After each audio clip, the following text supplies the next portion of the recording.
Hi guys, today on Divas Can Cook, I'm going to show you how to make this pumpkin cake roll with this amazing cinnamon pecan cream cheese filling. It is so easy and it's pretty darn impressive looking. So if you want to learn how to make it, just stay tuned. Alright, first step, we're going to add our eggs into a large bowl and then we're going to beat them for about 5 minutes just until they're uniform in color, nice and pale and frothy, just like that right there.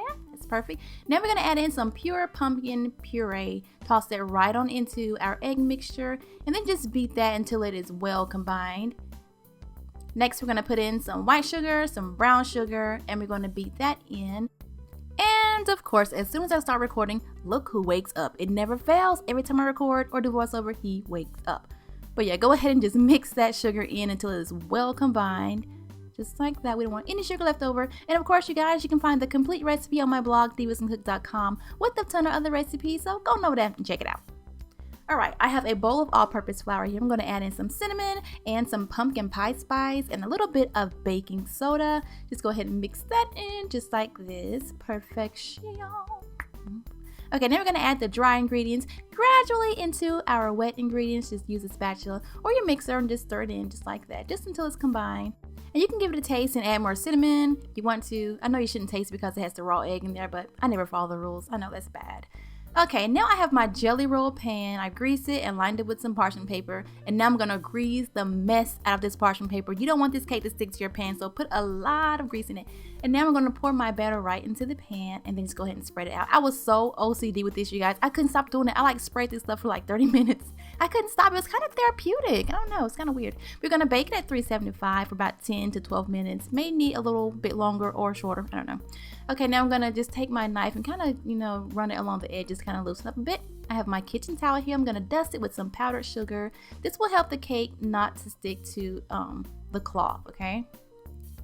All right. So now I'm going to place the cloth on the cutting board and just place it all on top of my pan here. And now we're going to flip it just like that. So now the cake should be resting on your kitchen towel. Go ahead and remove the pan, remove the parchment paper, and now we are ready to rock and roll. We're going to start with the short end. Go ahead and just roll it up nice and slow and gently. The cake should be piping hot. We're going to roll this cake up as soon as it comes out the oven, so it should be nice and hot. A hot cake rolls up so much easier. If it cools off, it don't work, boo. It just does not work. All right, roll it up just like this and then let it sit until it is completely cooled. And while it's cooling, let's make this frosting. Gotta hurry, this video is getting long. Okay, so we're gonna make our cream cheese frosting. Well, our cream cheese filling. I have cream cheese into a bowl. I'm going to add in some butter. We're going to beat this until it is combined and creamy and all that good stuff. Then we're going to throw in some powdered sugar. And we're going to add in a little bit of cinnamon because I love cinnamon. It tastes so good with this pumpkin cake too. A little bit of vanilla extract. Mix it all up. And now we are done with this filling. Go ahead and throw in those crushed up pecans. Yum. Stir it up. We're going to pop this in the fridge to get it kind of firm because it's really loose right now. We're going to firm it up a little bit. And then when your cake has cooled off, go ahead and unroll it slowly and gently, honey. This is where it tears the most for me, if it's going to tear. So I do this part really slow and I pray, please don't crack in my head. Okay, once you have it all rolled out, go ahead and spread on your frosting really evenly. Be very, very gently. We don't want to tear this cake. It's so thin. And if you have questions or comments, leave them below. I know y'all got some for this recipe. And if you're enjoying this video, let me know by liking it, okay?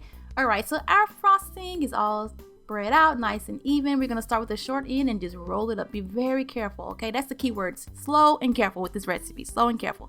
Go ahead and roll it up from the short end and pull away the towel just like this. As you roll it nice and gently. It may stick a little bit, but that's okay. Just do it very slow and pull it away and just continue rolling. When you have it all rolled up, now we're going to wrap it in some saran wrap and refrigerate this bad boy for about an hour. But I say overnight. Overnight is the best. Oh my God, the next day it tastes so good. But you want that filling to be nice and set, so an hour minimum. All right, and then it comes out of the fridge. Go ahead and unwrap it just like this. And I always cut off a little bit of the top part, the front part, because the front part's kind of ugly. And there you have it, just like that. Gorgeous, gorgeous, gorgeous, and so good. Oh my gosh, you guys, it's so fluffy, so moist. It's like the perfect texture ever. I hope you guys will make this because it is very, very easy, like I said. And I hope you guys enjoyed this video. Thank you so much for watching. Bye, guys.